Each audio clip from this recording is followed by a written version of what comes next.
we are actually appreciating a building that doesn't stand. It's falling over and wow, let's take a picture, let's take a selfie, and we're getting excited. But we have temples today that stand and they didn't use plaster.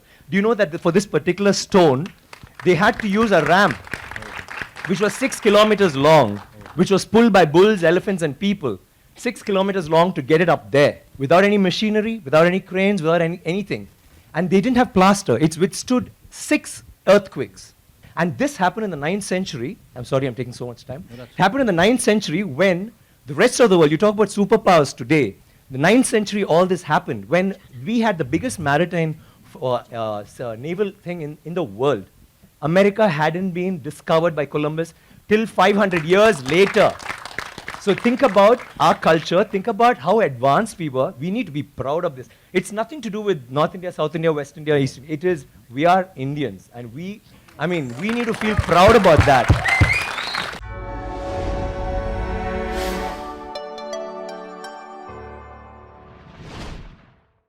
PS has been a dream for a very long time. From the first time I read the book during my school days, it's been something which I've seen on the big screen. I never thought I would get into films, nor did I think I'll make it.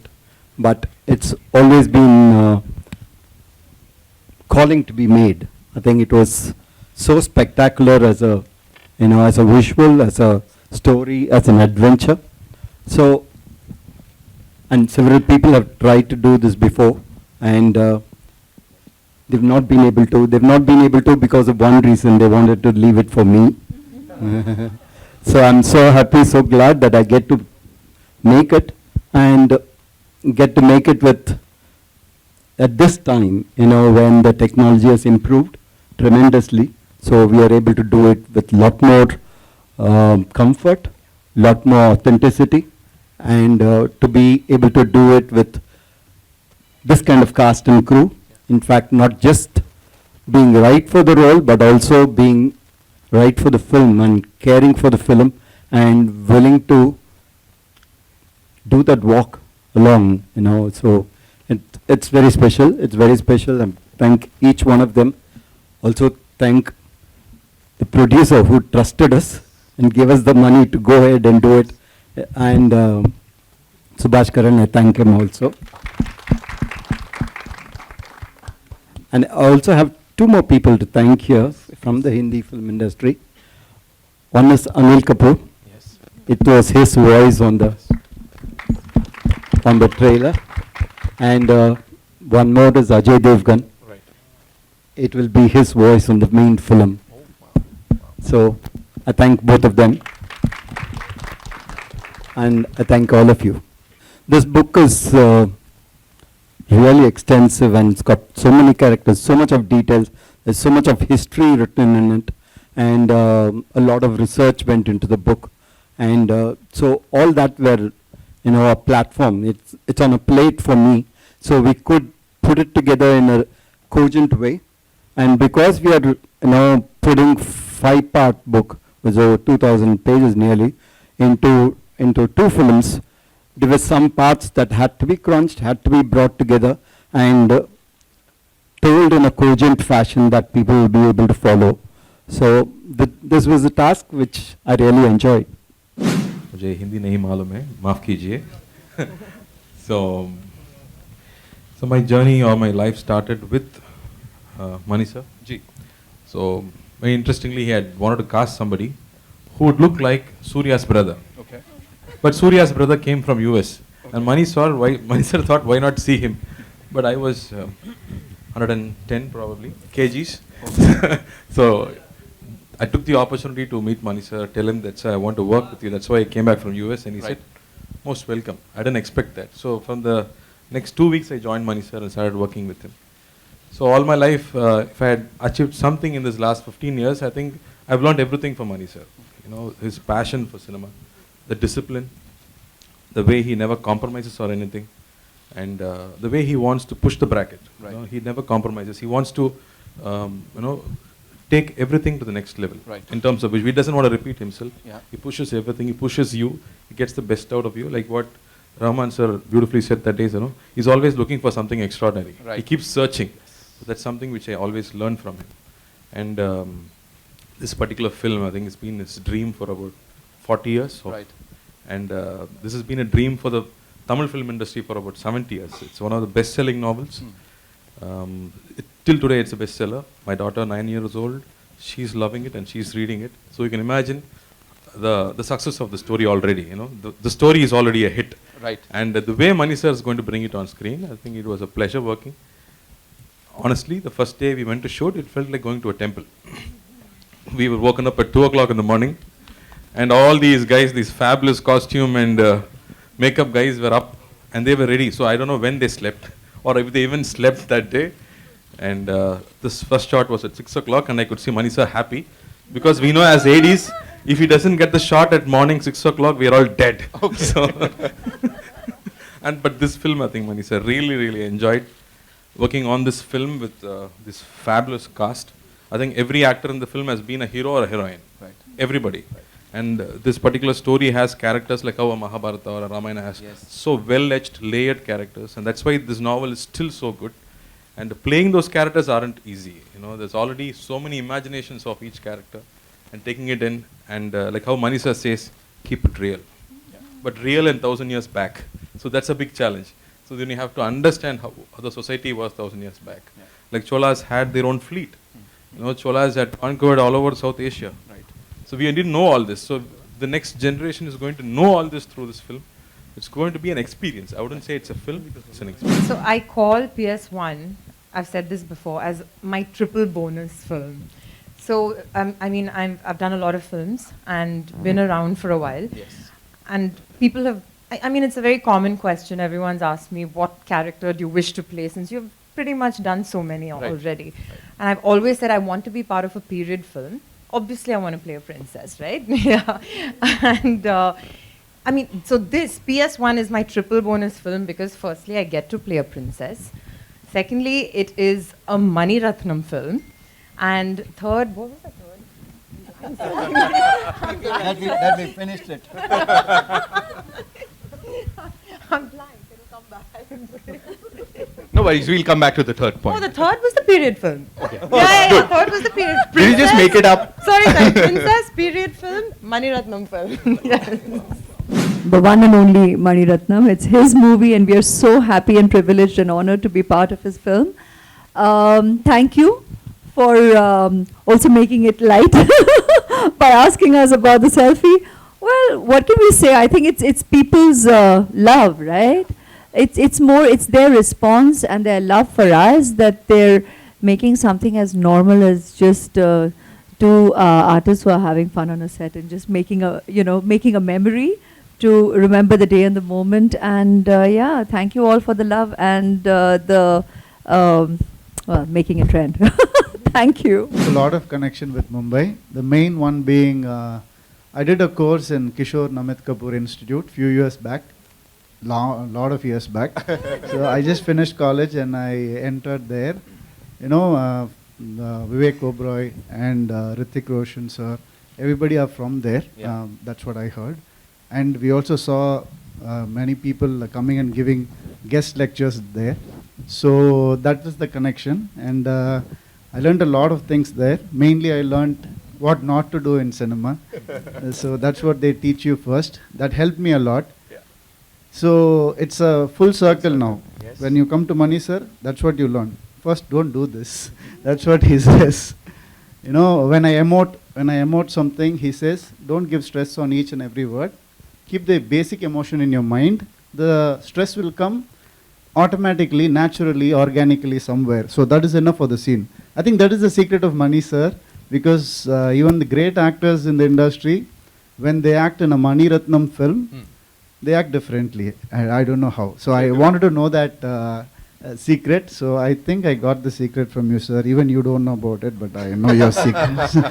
You answered that question, right? When I started acting in movies, I'd seen a Roja, I'd seen a Bombay, I'd seen a Nayagan, and I wanted to be in his films.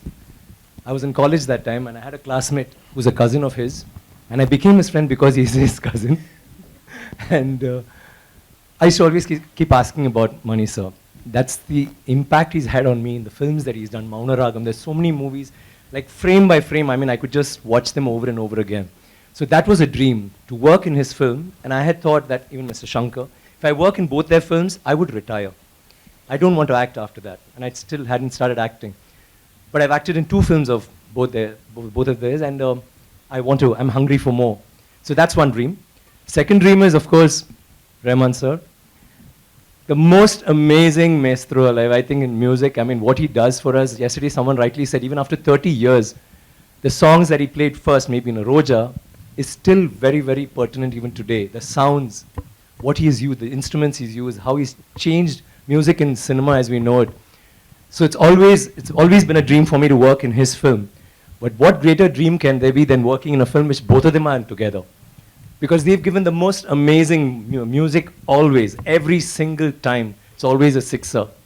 And I feel so proud to be a part of that. The other dream was, I've always wanted, I told Mani sir, give me a nice role wherein, like, I have this entry on a bike, and then you have, like, in Alay Pai, there you'll have Maddie, and sounds like that. And maybe it's like Vicky, or Vikram, or Kenny, whatever. He disappointed me that way. He threw me into the jungle in Ravanan, into muck. And again, he called me for this, and I said, okay, now what are we doing? He said, you're a prince. I said, wow, great. No, but you get into battle, you're only in battle, and you're always covered in muck. So, so you have to be rugged. You have to be crude. You have to be a barbarian of sorts. You are a prince, but yes, Eka will give you the most amazing costumes, but then you have to roll in the sand and then get ready for the shot. So that was how it was. So I was like, okay, so I'm not going to have that entry. But then you saw the entry in the trailer, which I think for me is my personal best shot ever in any film. Oh. Thank you, sir. I need that. I don't think I'll ever have that shot again. Neither will I have that hair again. So, so that shot is like the shot for me, coming as a prince on a horse. And I think that's enough. I don't need anything more in the film. But then you have Rahman sir, you have Thodadarni, you have Thodadarni sir, you have Ravi Verma, you have everybody who's like, giving it their best, and that's all because it's Mani sir's movie, and they're all then, that you're going to be in a film like that, produced by one of the biggest production companies in India, Leica. So what more can I ask? All my dreams have come true, and working with the most amazing actors. It's not very easy to get a combination like this, because in the South especially, we don't have ensemble cast, we don't have that. We just have a solo hero, and I may meet him at a function, and we're buddies, and I may meet Karthik again at a function and say, hi Karthik, how are you? Great, I saw your film. But never will we do a film where we're all together. This film has every actor, except maybe I think there's one person called Mohan Ram. I think everybody else has been a hero or is a hero. And everyone has been a heroine on, even now. And of course, working with all of them, Ravi, Karthik, Trisha, Ash, it's been like phenomenal. And I get to work with Ash again after Ravanan. My only problem, my only gripe is, here too, I don't get her. I play this tragic hero who never, whenever Mani sir says Ash, I said, really? So do I die in the end? Do I get her? Yeah, let's think about it. But I don't think I can tweak the subject because it's already been written. So I may die, I may not die, but Ash, why do you do this? Anyway, so that's how it is. And we've had a great time. We all, I think, Rahman sir rightly said yesterday, we are not thinking of this as a blockbuster, or is it going to be a hit? Is it going to be nothing? We just feel proud to be part of something like this, which has been everybody's dream. For the last 70 years, there's been this book. For the last 40 years, Mani sir's been trying. We've had MGR who's wanted to make the film. You had Kamal sir, and you have almost everybody in the Tamil industry and trying to have made this film. And we are all part of that. We're all part of history. There is fiction, but it's mostly history. One of the most glorious periods of all times for South India. And I'm glad to be a prince in that, and I'm glad to be his prince. Thank you, sir, once again. So being a student of him, because he taught all those little tricks of trade for me. As a musician, you can never imagine the things which he taught. Because as a musician, you only imagine chords and raga and tal. But how to combine things to make it impressive, how to make it unique, how to search for the uniqueness, how to cut the clutter. That's the stuff I learned from him. For me and for our team, actually, this movie is beyond success or failure. I think it's a success already, because in these 3 years, he started the movie, we had COVID, a lot of people died. He just put that PP kit and went and did this, man. It's like war. And we lost so many people. I was like, what is he doing? This is suicidal. And they did it. This team is amazing. Every one of you, thank you so much. God bless you all for taking the courage, risking your lives. and doing this for our culture?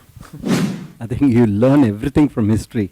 I think education itself is what you have learned and what new comes in, and it builds up. So everything is from past is when the future comes.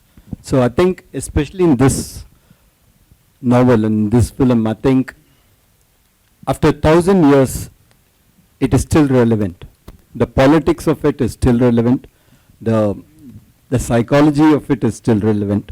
And therefore, I think it is as contemporary as you can get. You'll always learn. History is your foundation. We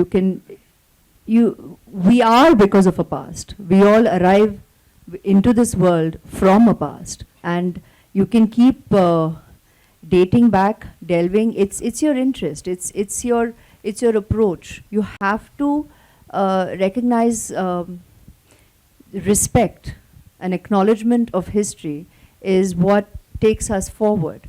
And you learn, you unlearn, and then you relearn again. And as Sir said, the politics of it all, the human journey of every character, that is eternal. That's relevant even to date and up ahead, because every character is human, and human conflict, human emotional journeys, the roller coaster of what you go through, irrespective of the situation in which you come from. That is something that's relatable and relevant at every point in time. Can I add that? Sure. So, we are actually North India, South India, in a way, right? Half the people know about the Cholas through this movie already, through the trailer. They can spell what Chora means. So that's an important statement, and even for the present generation to know the greatness of what existed 1,000 years back is very important for them to get their self-esteem and to know where to go from here. Not celebrating the past, but what they could do, what they are capable of, and to finding themselves. So Everybody has interest. There will be people who like science, astronomy, geography, history. But I think the most important thing is history. As children, all of us have listened to stories of the past. Whether it's Chandamama. Do you have Chandamama in Hindi? Yes, yes. Whatever. Amar Chitrakam. All those are stories we hear. We've been told stories about the past, about kings, we've had such an illustrious past. Just a small thing that I want to bring to your notice. We all talk about the pyramids and how could they have possibly built it? How did they do it so many years ago? But do you know that in India, we have so many temples, but the one with the highest Gopuram is there in Tanjavur, which is where the Chola dynasty had happened, and his role, Rajaraja Cholan, had built it. That particular temple has the highest Gopuram in the whole world. The top stone alone, it's a single stone that weighs 80 tons. 80 tons, not 1 ton or 2 tons. And how did they do it? But do we know that? We all go to the pyramids, we go see the Leaning Tower of Pisa. Someone said something very nicely. He said, we are actually appreciating a building that doesn't stand. It's falling over and wow, let's take a picture, let's take a selfie, and we're getting excited. But we have temples today that stand and they didn't use plaster. Do you know that for this particular stone, they had to use a ramp which was 6 kilometers long, which was pulled by bulls, elephants, and people. 6 kilometers long to get it up there, without any machinery, without any cranes, without anything. And they didn't have plaster. It's withstood 6 earthquakes. You know what happens when an earthquake comes? Without plaster. What they have done is they have an outer wall, then inside that they have a corridor of 6 feet, which is an open, just a corridor, and then they have another structure inside which goes all the way to the top, which is why they can withstand earthquakes, which is why they stood so long. So these are all things that we need to know about. This particular king has built 5,000 dams in his time, and he's made a water management ministry in that time. He's had elections for the village leaders. He's asked them to name cities after women. Why should it only be men? Why can't it be named after a queen? And they've had hospitals, free hospitals, and and he actually brought loans. I mean, he used to give loans. He used to help people get dignity, not just throw money around. So this is something that's so illustrious. And this happened in the 9th century. I'm sorry I'm taking so much time. It happened in the 9th century when the rest of the world, you talk about superpowers today, the 9th century all this happened when we had the biggest maritime naval thing in the world. And it went all the way to Bali, all the way to Malaysia, and went till we sent emissaries to China. And you know what was the superpower doing then? America hadn't been discovered by Columbus till 500 years later. So think about our culture, think about how advanced we were. We need to be proud of this. It's nothing to do with North India, South India, West India, East India. It is, we are Indians. And we need to feel proud about that. And England is so illustrious, but Englands were invaded by the Vikings, and the Europe was in the dark ages during the 9th century. They had nothing going on. So don't you think we should celebrate history? Absolutely, absolutely. Thank you very much. Thank you. Manish sir, I need water, please.